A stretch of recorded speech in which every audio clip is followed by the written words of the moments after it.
জাপানের পুরনো শহরগুলোর গলিতে একটা ভয়ঙ্কর গল্প আজও ফিসফিস করে বলা হয় স্লিট মাউথ ম্যান কথিত আছে।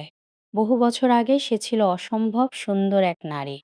সবাই তার সৌন্দর্যের প্রশংসা করত, কিন্তু তার স্বামী ছিল ভয়ঙ্কর রাগী আর সন্দেহপ্রবণ। এক রাতে স্বামী তাকে অন্য কারো সঙ্গে বিশ্বাসঘাতকতার অভিযোগে ধরে ফেলে।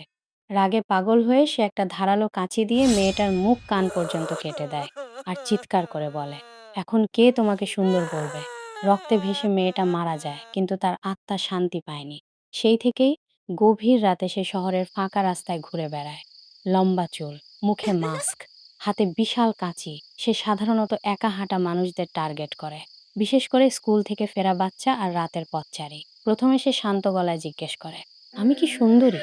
যদি কেউ না বলে, সে সঙ্গে সঙ্গে কাঁচি দিয়ে গলা কেটে ফেলে। আর যদি হ্যাঁ বলে, তখন সে ধীরে ধীরে মাস্ক খুলে তার ভয়ঙ্কর কাটা মুখ দেখায়। তারপর আবার জিজ্ঞেস করে, এখন কি সুন্দরী? সেখানেই মানুষ ফেঁসে যায়, কারণ যাই উত্তর দাও, শেষটা ভয়ঙ্কর। কেউ বলে সে তোমার মুখও নিজের মতো কেটে দেয়। কেউ বলে সে তোমাকে অদৃশ্য করে নিয়ে যায়। আর কেউ কেউ দাবি করে যারা তার চোখের দিকে তাকায়, তারা কয়েকদিন পর আয়নায় নিজের মুখেও কাটা দাগ দেখতে শুরু করে।